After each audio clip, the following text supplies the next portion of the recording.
પાર Tapi river link પ્રોજેક્ટને લઈને વાંસદાના ધારાસભ્ય અનંત પટેલ અને એમના સમર્થકો છેલ્લા લાંબા સમયથી વિરોધ નોંધાવી રહ્યા છે. આ વિરોધ હજુ યથાવત છે. ધરમપુરની અંદર ફરી એકવાર અનંત પટેલે એ સૂર ઉચ્ચાર્યો છે, આક્રમક વલણ દાખવ્યું છે કે જ્યાં સુધી શ્વેતપત્ર બહાર પાડવામાં નહીં આવે ત્યાં સુધી અમારો વિરોધ છે એ યથાવત રહેશે. સરકાર એવું કહી રહી છે કે આ પ્રોજેક્ટને પડતો મૂકવામાં આવ્યો છે, પણ એની કોઈ ખાતરી આપી રહી હોય એવો કોઈ લેટર કે એવો કોઈ પત્ર સરકાર દ્વારા બહાર પાડવામાં નથી આવ્યો. CR પાટીલે પણ આ મુદ્દે અગાઉ પ્રતિક્રિયા આપી હતી. એમણે કહ્યું હતું કે આ પ્રોજેક્ટ છે એ પડતો મૂકવામાં આવ્યો છે. સિવાય મુખ્યમંત્રી અને બાકીના નેતાઓએ પણ પોતાની પ્રતિક્રિયા આપી છે. પણ આદિવાસીઓના ભોગે આ પ્રોજેક્ટ સરકાર કોઈ પણ ભોગે કરવા માંગે છે એવું ધારાસભ્ય અને બાકીના સમર્થકોનું કહેવું છે. અને એટલા માટે જ્યાં સુધી સરકાર શ્વેતપત્ર બહાર પાડીને જાહેર નહીં કરે કે આ પ્રોજેક્ટને રદ કરવામાં આવ્યો છે, ત્યાં સુધી શ્વેતપત્ર નહીં આવે ત્યાં સુધી એમનું આંદોલન યથાવત રહેશે.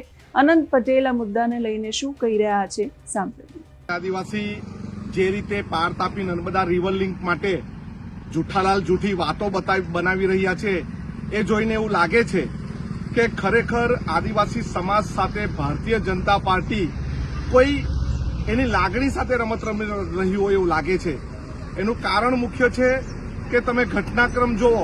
જ્યારે 14 તારીખે આદિવાસી સમાજ પાર તાપી નર્મદા સંઘર્ષ સમિતિ, ડેમ હટાવો સંઘર્ષ સમિતિ રેલી કાઢવાની હતી, ત્યારે 13મી ઓગસ્ટે જળ મંત્રાલયનો એક પત્ર એમણે બતાવીને કીધું કે આ રદ થઈ ગયો છે, પરંતુ એ પત્ર વાંચતા ખબર પડી પ્રાઇમરી સ્ટેજ પરથી એને હટાવવામાં આવ્યું છે. અત્યારે પણ કોઈ 18મી ઓગસ્ટનો પત્ર બતાવે છે, એમાં હિન્દીમાં લખ્યું છે કે અમે પ્રાથમિકતાના ધોરણે લેવાના નથી.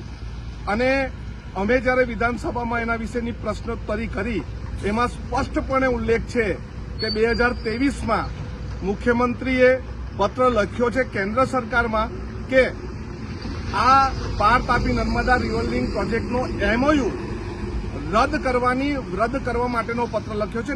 નથી કે ડેમ પ્રોજેક્ટ રદ કર્યો, પાર Tapi Narmada river link project આખો પ્રોજેક્ટ રદ કર્યો.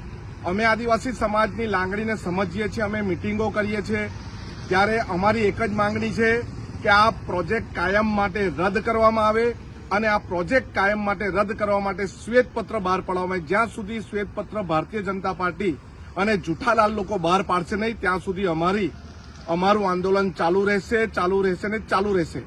જય જોહાર. આદિવાસી વિસ્તારોની અંદર આ જે પ્રોજેક્ટ છે એ શરૂ થવાનો હતો અને એ પ્રોજેક્ટ શરૂ થવાને કારણે ઘણા બધા આદિવાસી વિસ્તારના લોકો છે એમને સહન કરવાનો વારો આવશે. એમની મૂળભૂત પ્રકૃતિ છે એમની પાસેથી છીનવાઈ જશે, એમના ધંધા રોજગાર છીનવાઈ જશે, એમને નુકસાન બહુ મોટા પાયે થશે.